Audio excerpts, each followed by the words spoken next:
Bonjour à tous, ce jeudi 25 juin, les marchés sont en nette baisse ce matin, de l'ordre de 1,5%, 1,5 sur le CAC par exemple, avec toujours les craintes concernant le coronavirus qui remontent dans l'hémisphère sud. On a le FMI aussi qui a révisé à la baisse ses prévisions de croissance, donc il table désormais sur une contraction du PIB mondial de moins 4,9% contre moins 3% précédemment. Et pour la France, moins 12,5 et moins 8 pour les USA. Donc tout cela contribue à ce qu'on ait une ambiance un peu anxiogène. Alors sur les marchés, il n'y a pas de panique non plus, il ne faut pas exagérer. Dans la phase actuelle, nous, on vise 4007 pour reprendre des initiatives un petit peu plus fortes via des options, éventuellement des achats de futurs, on verra. En tout cas, notre scénario principal a été parfaitement validé avec un arrêt dans la zone des 5020 futur juillet. Donc c'était 5050 sur l'indice CAC, puisqu'il y a actuellement une trentaine de points d'écart entre les deux liés aux dividendes. Donc la résistance parfaitement validée encore cette semaine, donc avec un double top avec vendredi. Donc nous on en a profité pour alléger, solder les valeurs, c'était le message envoyé sur le trade du jour action. Pour prendre des décisions sur les options, c'est ce qu'on a fait. Moi, j'ai vendu des calls. J'ai vendu des calls 5000 à 150. D'ailleurs, combien valent-ils? Les calls 5000, ils valent 65. Donc, c'est pas mal. 90 points de gain déjà, donc par option. Donc, c'est assez propre. Là, on n'est pas pressé, vous voyez, pour reprendre des positions. Bon, ce matin, on avait proposé un petit achat. Franchement, ça s'impose pas. Il vaut mieux attendre des signaux techniques. On est dans une phase de marché avec beaucoup de régularité. Vous voyez, c'est pas de la panique non plus. C'est de la régularité. On a à la baisse ce que nous avions à la hausse il n'y a pas si longtemps. Donc, des mouvements qui se font en ligne droite avec une volatilité de la liquidité qui reste extrêmement forte, hein. Tout le monde va dans le même sens au même moment. Donc, c'est ce qu'on a eu hier. Alors, hier, par exemple, je vous disais en temps réel que moi, j'avais acheté sur 4950. Le pullback ici fait du bien, hein, dans cette zone de 4915-20. C'est le message d'ailleurs, hein, pour nos abonnés trade du jour. J'avais envoyé cette notification-là à un moment donné de ne pas hésiter à sortir sur un pullback. On a tenté. Alors moi, j'avais tenté 50. Nous, dans la proposition du matin, on avait proposé un achat sur 4930. Oui, on perd 10-20 points, on s'en fout. On sort et là, on est bien content parce que derrière, le marché a encore perdu 150 points. Donc, il faut faire preuve de dynamisme. Je sais que c'est pas toujours évident, mais bon, il faut faire 100 directionnels forts et donc il y a une alternance de hausse-baisse.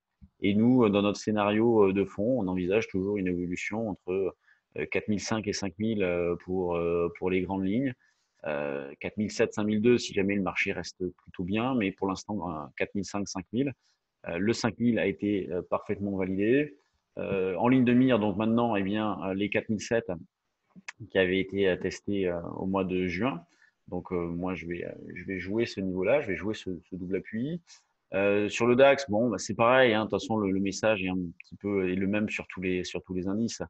C'est oui, pour l'instant, les tendances de fond restent haussières. On est sur un retracement assez important. On n'est pas pressé de reprendre des positions, surtout qu'on a très bien travaillé ces derniers temps. Donc on peut rester un petit peu sur la touche, hein. Moi, c'est ce que je vais faire. Je vais ajuster des positions existantes, notamment sur les options et sur le futur. En l'absence de signal, je ne vais pas faire grand-chose. L'eurodoll, bon, c'est hyper calme.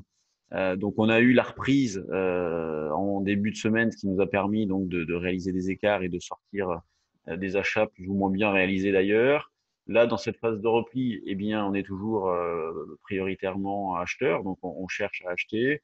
On a pu le faire un petit peu dans cette zone là pour exploiter le double appui avec la nuit, hein, de lundi à mardi, donc vers un 12,30. C'est une zone d'achat actuellement. Faut pas aller chercher bien loin vu la mollesse de l'eurodoll. Donc déjà, la zone des 55-60, ça serait pas mal. Après, bon, dans une optique un petit peu plus longue, on peut revenir à un 13,20, un 13,50, mais dans un premier temps, faut faire preuve de dynamisme, faut bouger. C'est vraiment le message. C'est faites preuve de dynamisme, ne vous enfermez pas dans des scénarios directionnels. Les marchés sur le fond ne le sont pas. Donc c'est valable sur les indices, c'est valable sur l'eurodoll, même si et sur les indices et sur l'eurodoll, pour l'instant, on a une tendance de fond qui est plutôt qui est haussière, qui reste haussière, non infirmée, mais à court terme, le message est un peu brouillon.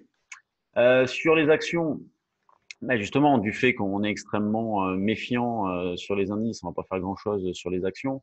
De toute façon, on voit bien le manque de relais hein, sur la plupart. Déjà, la première indication, quand on lance les screeners volume, il y a quasiment que des valeurs dans le rouge. Donc, c'est le message que j'ai envoyé ce matin à nos abonnés. On a très bien même travaillé jusqu'à présent.